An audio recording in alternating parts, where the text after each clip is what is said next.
Last time ಬಂದಿದ್ದು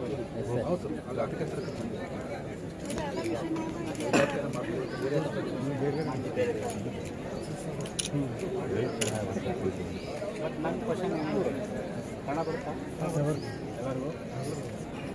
so ಇದಕ್ಕೆ ನೀವೇನು ಫ್ಯಾಕ್ಟ್ರಿ ಹಾಕೋರಿದ್ದೀರಿ, ಯಾವಾಗ ಆಗ್ತದೆ? ಲ್ಯಾಂಡ್ ಖರೀದಿ ಮಾಡಿದ್ದೀವಿ ಸರ್, ಆಲ್ರೆಡಿ ಕನ್ಸ್ಟ್ರಕ್ಷನ್ಗೆಲ್ಲನೂ ನಡೀತಾ ಇದೆ.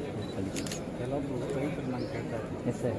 ಏನು ಗ್ಯಾರಂಟಿ ಸರ್ ಆಮೇಲೆ ಇವ್ರು ಹೋಗಲ್ಲ ಅಂತ, ಅಕಸ್ಮಾತ್ ಹೋದ್ರೆ ನಾವೇನು ಮಾಡ್ಬೋದು? ಸ್ವಲ್ಪ ಅವರಿಗೆ ಡೌಟ್ ಇದೆ, ಗೊಂದಲ ಇದೆ ಸರ್, ಗೊಂದಲ ಇದೆ. ಸೊ ಸ್ವಲ್ಪ ಕ್ರೆಡಿಬಿಲಿಟಿ ಬರಬೇಕು. ಶಾರ್ಟ್ಲಿ ಆಗ್ಬಿಡುತ್ತೆ ಸರ್, ಶಾರ್ಟ್ಲಿ ಆಗ್ಬಿಡುತ್ತೆ. ವೀಲ್ ದಿನದ ಆಲ್ರೆಡಿ ಪರ್ಚೇಸ್ ಮಾಡಿ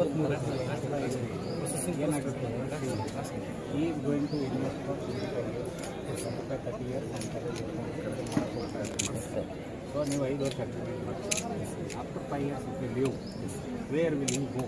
ರೈತ ಇಲ್ಲಿ ಹೋಗ್ಬಿಡ್ತೇನೆ ಸರ್. ನಮ್ಮದು ರಿನ್ಯೂವಲ್ ಆಪ್ಷನ್ ಇದೆ ಸರ್, ಅಗ್ರಿಮೆಂಟಲ್ಲಿ ರಿನ್ಯೂವಲ್. ಅದಕ್ಕೆ ನೀವು 5 ಬದಲಿ 10 ವರ್ಷ ಮಾಡ್ತೀರಾ ನೋಡಿ agreement. Please think about it. At least ಅವ್ನು 10 ವರ್ಷ ಆದರೂ ರೈತಗೆ ಆಯ್ತಪ್ಪ 10 ವರ್ಷ ನಂಗೆ ಗ್ಯಾರಂಟಿ ಇದೆ. ಪ್ಲಾಂಟ್ಸ್ ನಾನೇ ಫಸ್ಟ್ ಹಾಕಿದ್ದು ಸರ್. ಇಲ್ಲ, ವೆರಿ ಗುಡ್. ಇದ್ರ ಬಗ್ಗೆ ನಾನು 2 ಅಭಿಪ್ರಾಯ ಇಲ್ಲವೇ ಇಲ್ಲ, ಭಾಳ ಒಳ್ಳೆಯದು, ಚೆನ್ನಾಗಿದೆ. ಬಟ್ ರೈತರ ಹಿತದೃಷ್ಟಿಯಿಂದ 5 ವರ್ಷದ ಬದಲಿ 10 ವರ್ಷ MOU ಮಾಡಿ ಅಂತ ಅವ್ರಿಗೆ ಹೇಳ್ತಾರೆ. ಅದೇ ಕರೆಕ್ಟ್ ಸರ್. ಆಮೇಲೆ ಇವರು 10 ವರ್ಷ ಮಾಡಿದ್ರೆ ನಮ್ಗೆ 10 ವರ್ಷ ಮಟ್ಟ ಈ 30 ರೂಪಾಯಿ ಮಾಡಿದ್ರು ಸರ್ per kg. 10 ವರ್ಷದ ತನಕ ನಾವು ನೀವು ಅಗ್ರಿಮೆಂಟಲ್ಲಿ ಹಾಕೊಳ್ಳಿ, ಅವಾಗ ರೇಟನ್ನು 2 ವರ್ಷಕ್ಕೊಮ್ಮೆ ಚೇಂಜ್ ಮಾಡ್ಬೇಕಾ, ವರ್ಷಕ್ಕೊಮ್ಮೆ ಚೇಂಜ್ ಮಾಡ್ಬೇಕಾ, 5 ವರ್ಷಕ್ಕೊಮ್ಮೆ ಚೇಂಜ್ ಮಾಡ್ಬೇಕಾ, ನಿಮ್ಮ MOU ನೆಗೋಷಿಯೇಟ್ ಮಾಡ್ಕೊಂಡು ಹಾಕೊಳ್ಳಿ. ಹಂಗೆ ಮಾಡಿ. ಬಟ್ ಅಗ್ರಿಮೆಂಟ್ 10 ವರ್ಷಕ್ಕಿದ್ರೆ 10 ವರ್ಷ ಆದರೂ ತೊಗೊಳ್ತಾರೆ ಅನ್ನೋ ಗ್ಯಾರಂಟಿ ಇರುತ್ತೆ. ಗ್ಯಾರಂಟಿ ನಾಳೆ ಏನಾದರೂ ಕೋರ್ಟ್ ಗಿಟ್ ಹೋಗಿ ಒಂದು ಅನುಕೂಲ ಆಗ್ತದೆ. ಮಾಡ್ಬೋದು. ನಿಮ್ಮ ರೈತರ ಹಿತದೃಷ್ಟಿಯಿಂದ ಹೇಳ್ತಾರೆ. ಹೌದು, ಕರೆಕ್ಟ್ ಸರ್. ಅವ್ರೇನು ದೊಡ್ಡವ್ರು ಮಾಡಿ